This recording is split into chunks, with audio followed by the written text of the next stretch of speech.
स्वागत है आप सबका इंडियन टिप्स एंड रेसिपीज़ में। तो आज मैं आप सबके साथ शेयर कर रही हूँ 2 से 3 तरह की डिज़ाइनर मठरी जिसे बनाना बहुत ज़्यादा आसान है और बहुत ही शुद्ध तरीके से हम घर में इसे बना सकते हैं। तो चलिए शुरू कर लेते हैं। यहाँ पर मैंने लिया है एक बड़ा बाउल मैदा, लगभग हाफ केजी के आसपास। इसमें मैंने डाला है एक छोटा चम्मच अजवाइन, हाथों से क्रश करके मलते हुए डालना है अजवाइन को। आधा छोटा चम्मच कलौंजी डालना है, साथ में स्वाद के अनुसार नमक डाल रही हूँ। और यहाँ पर मैं डाल रही हूँ 1/4 चम्मच बेकिंग सोडा, बेकिंग पाउडर नहीं, बेकिंग सोडा मतलब जो खाने वाला सोडा होता है वो हमें नहीं डालना है, जो केक वगैरह में पड़ता है वो यहाँ पर मैंने डाला है। साथ में 3 से 4 बड़ा चम्मच मैंने घी को गर्म करके नॉर्मल कर लिया था, ना ठंडा ना गर्म, नॉर्मल टेम्परेचर की सारी चीज़ें होनी चाहिए। अब यहाँ पे इस घी को मैंने इसमें डाल दिया है और हाथों से मलते हुए एक एक मैदे के कण में जो है मोयन अच्छे से लगना चाहिए, क्योंकि जब हम मठरी बनाते हैं तो जो गुजिया होती है ना, उससे थोड़ा सा ज़्यादा मोयन हमें मठरी में डालना चाहिए। ये देखिए इस तरीके से आप हल्का सा भी टच करें ना तो ये बहुत अच्छे से बंध जाना चाहिए और फिर हाथों से दबाने पर ही ये खुलना चाहिए। अब यहाँ पर मोयन परफेक्ट है, इसको आपने चेक कर लिया। अब इसमें थोड़ा थोड़ा पानी डालते हुए हमें इसको इकट्ठा कर लेना है, हल्का सा मसलते हुए। और यहाँ पर एक बात का ध्यान रखना है, पानी ना ही गर्म चाहिए और ना ही ठंडा, क्योंकि बरसात का मौसम है। अब यहाँ पे ये डो लग के तैयार हो गया, ना ही सख्त ना ही सॉफ्ट, मीडियम सॉफ्ट आटा है ये। इसे रख देना है 10 मिनट के लिए। 10 मिनट के बाद इसे हम फिर से एक बार हल्का सा हाथों से मसल देंगे। ये देख पा रहे हैं उंगली मैं लगा रही हूँ तो इसमें निशान पड़ रहा है, मतलब ये जो डो है ये सख्त नहीं होना चाहिए, इस बात का आपको ध्यान रखना है। और ना ही सॉफ्ट होना चाहिए, मीडियम थिकनेस का आटा हमें चाहिए।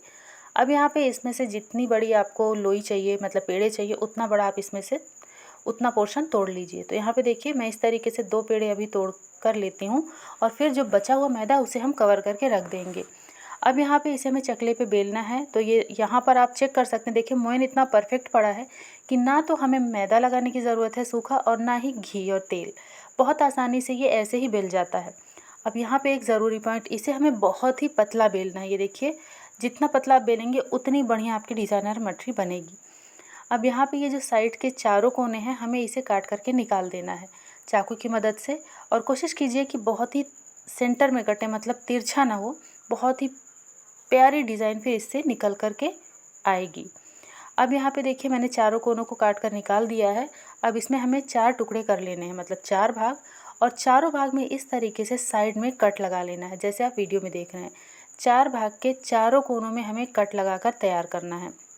बहुत ही सावधानी से चाकू की मदद से आपको कट करना है, लगभग 1 सवा 1 इंच के आसपास, मतलब बीच में आपको थोड़ा सा गैप छोड़ना है।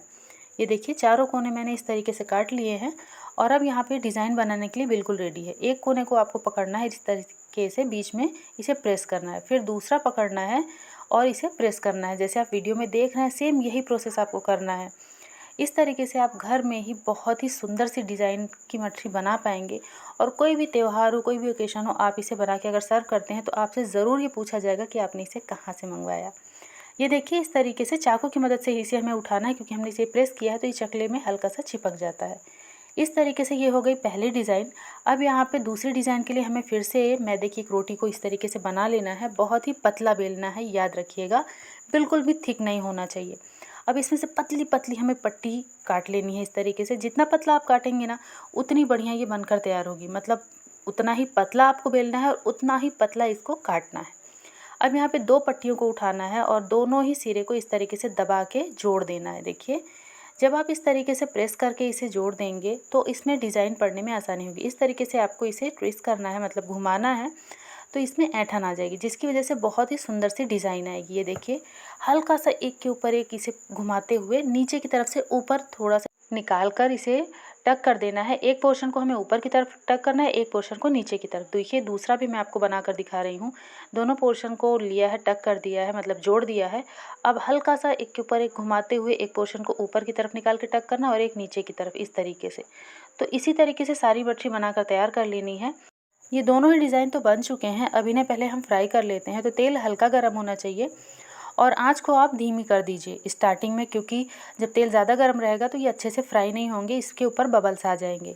अब यहाँ पे देखिए इसमें हल्के हल्के से बबल्स आ रहे हैं, तो आप गैस की फ्लेम को मीडियम कर दीजिए और इसे स्टार्टिंग में बिल्कुल टच मत कीजिएगा। जब ये हल्का सा नीचे से कलर लेने लगे तब आप इसे किसी भी चम्मच और पलटे की मदद से हल्के हल्के से इसे पलटते हुए अच्छे तरीके से गोल्डन ब्राउन होने तक सेक लीजिए। और हाई फ्लेम पे बिल्कुल मत सेकिएगा, वरना तो ये कलर ले लेगा लेकिन बाद में ये सौगी सा हो जाएगा और क्रिस्पी भी नहीं होगा। अब यहाँ पे दूसरे डिज़ाइनर मठरी को डाल दे रही हूँ, लेकिन गैस की फ्लेम को ऑफ़ कर दे रही हूँ क्योंकि तेल बहुत ज़्यादा गर्म है। जब आप सारी मठरी को इसमें डाल दें उसके बाद फिर से आप गैस की फ्लेम को ऑन कर दें, जैसा कि मैंने किया है। मैंने फिर से गैस की फ्लेम को ऑन करके मीडियम कर दिया है और अब इसे जैसे इसने नीचे की तरफ कलर ले लिया तो इसे उलटते पलटते हमें सेक लेना है। याद रखिएगा, मठरी फ्राई करते समय स्टार्टिंग में कभी भी करछी मत लगाइएगा, नहीं तो जितनी भी आपने डिज़ाइन बनाई है सब खराब हो जाएगी। अब ये रही तीसरी डिज़ाइन। इसकी मठरी तो मैंने पहले आपको दी है, डिस्क्रिप्शन में इसका लिंक आपको मिल जाएगा। तो देखिए, दोनों ही तरह की मठरी को मैंने बना करके तैयार कर लिया है। इस तरीके से आप घर में बहुत ही शुद्ध तरीके से और बहुत ही यूनिक डिज़ाइन की मठरी बनाकर तैयार कर सकते हैं, जिससे कि आप बच्चों को भी बिना झिझक दे सकते हैं, खुद भी खा सकते हैं, ना ही गला जलेगा, ना ही पेट में कोई समस्या आएगी। क्योंकि इस तरीके से जब आप घर में बनाते हैं ना कुछ अच्छी सी चीज़ें, तो आपको भी बहुत खुशी मिलती है और आप बिना झिझक अपने बच्चों को भी खिला सकते हैं। उम्मीद है रेसिपी पसंद आई है। पसंद आई है तो लाइक, शेयर एंड सब्सक्राइब करना बिल्कुल भी मत भूलिएगा।